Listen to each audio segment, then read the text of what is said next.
সবাইকে স্বাগতম জানাচ্ছি আশিক টেক টিউবের পক্ষ থেকে। আশা করি সবাই ভালো আছেন।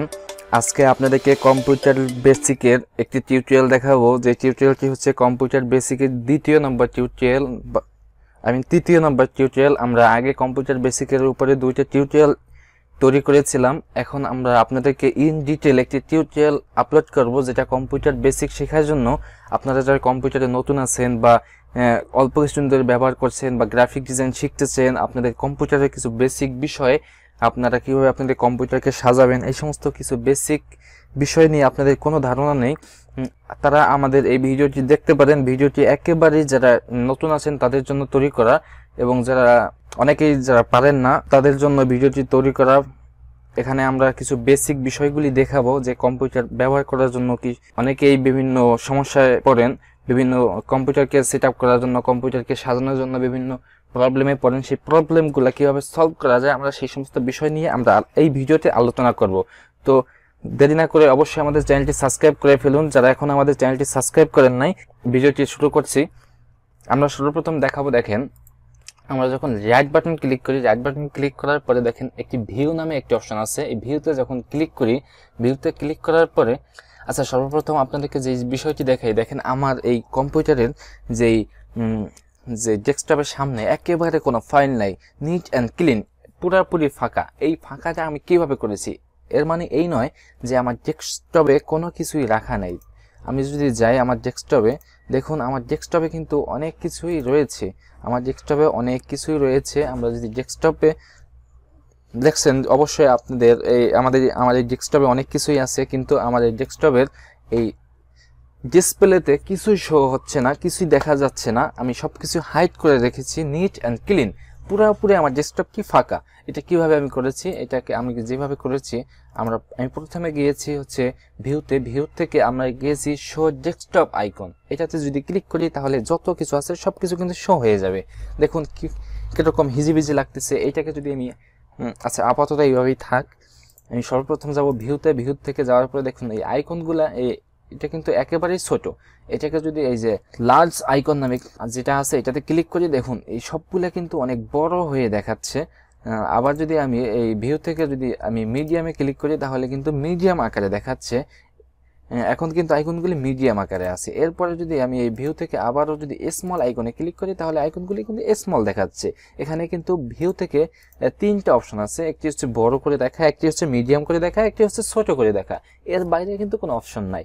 আপনি যদি কাস্টমলি এটাকে চেঞ্জ করতে চান, আরো ছোট করতে চান, আরো বড় করে দেখতে চান, তাহলে কি কাজ করবেন, অবশ্যই কন্ট্রোল চাপবেন, কিবোর্ড থেকে কন্ট্রোল চাপবেন, এবং আপনার যে মাউস আছে, মাউসের যে একটা চাকা আছে মানে হুইল বাটন যেটা আছে, এটাকে যদি ঘুরান, উপরের দিকে যদি ঘুরান, দেখুন আপনাদের এটাকে একেবারে ছোট হয়ে যাচ্ছে। আর যদি সামনের দিকে নিচের দিকে ঘুরান তাহলে কিন্তু আস্তে আস্তে বড় হতে থাকবে।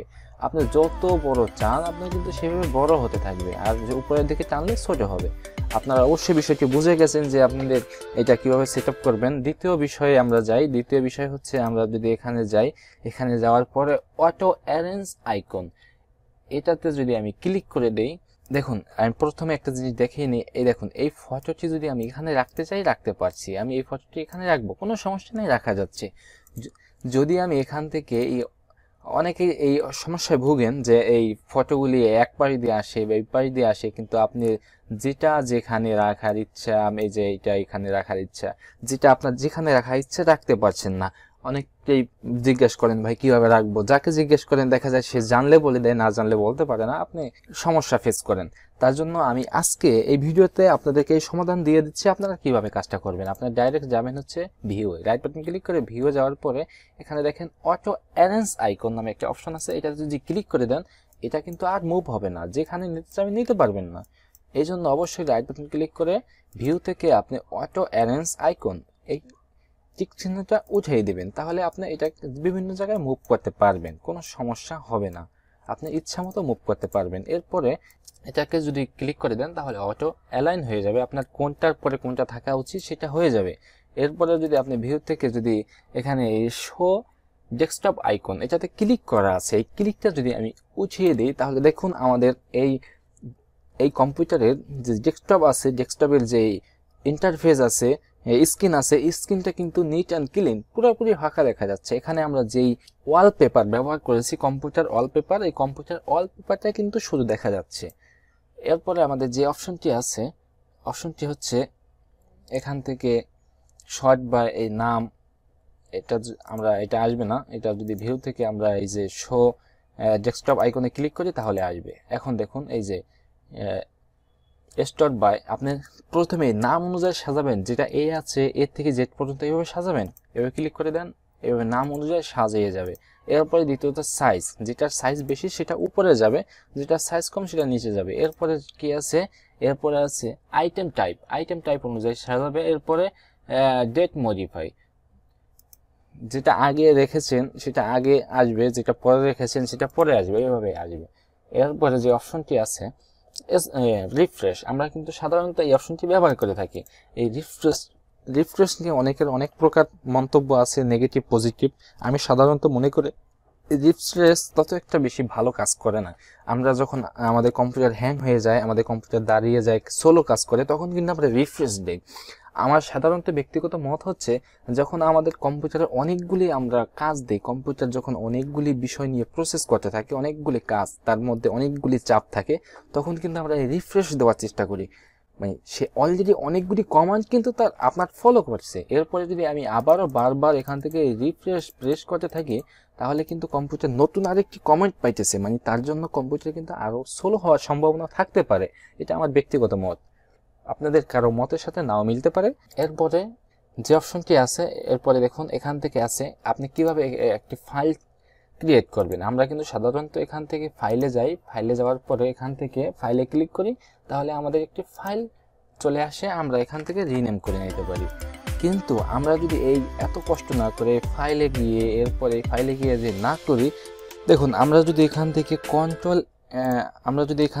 কন্ট্রোল এবং শিফট চেপে, কিবোর্ড থেকে কন্ট্রোল এবং শিফট চেপে এন প্রেস করি, তাহলে কিন্তু আমাদের নতুন একটি ফাইল ক্রিয়েট হয়ে যাচ্ছে। আমরা এখান থেকে ফাইলটা ওপেন করতে পারি, ফাইলে রিনেম করতে পারি, কোনো সমস্যা নেই।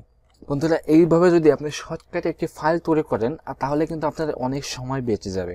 এরপরে আমাদের এই রাইট বাটন ক্লিক করার পরে যে আছে আনডো রিনেম, এটা যে আনডো রিনেম ক্লিক করি, তাহলে কিন্তু আমাদের ফাইল নেমটা কিন্তু আনডো হয়ে যাচ্ছে। এরপরে যে অপশনটি আছে সেটা হচ্ছে, আমরা এখান থেকে শর্টকাটলি এই রাইট বাটন ক্লিক করে নিউ থেকে আমরা মাইক্রোসফট ওয়ার্ড এগুলো নিতে পারি, text document, excel, PowerPoint. এরপরে আমরা যে জিনিসটি আছে, ধরুন আমরা এই দুইটা ফটো আর এবং এই দুইটা ফাইলকে আমরা এই চারটাকে আমরা জিপ করব। আপনারা অনেকেই অনেকভাবে জিপ করে থাকেন, কিন্তু ম্যানুয়ালি জিপ করার জন্য, কোনো একটা ফোল্ডারকে জিপ করার জন্য আপনার ক্লায়েন্টকে যখন আপনি কোনো একটি কাজ জমা দিবেন, এটা কিভাবে জিপ করবেন, এটা জিপ করার জন্য অনেকভাবে করে থাকেন, কিন্তু দেখা যায় এটা নিয়ে অনেকেই ভোগান্তিতে পড়েন। তার জন্য আপনারা একটি সহজ পদ্ধতি হচ্ছে, এখান থেকে সবগুলোকে সিলেক্ট করবেন, নিউ থেকে আপনারা চলে যাবেন এই ফাইলে, আপনার এটা কিন্তু জিপ কমপ্লিট হয়ে গিয়েছে।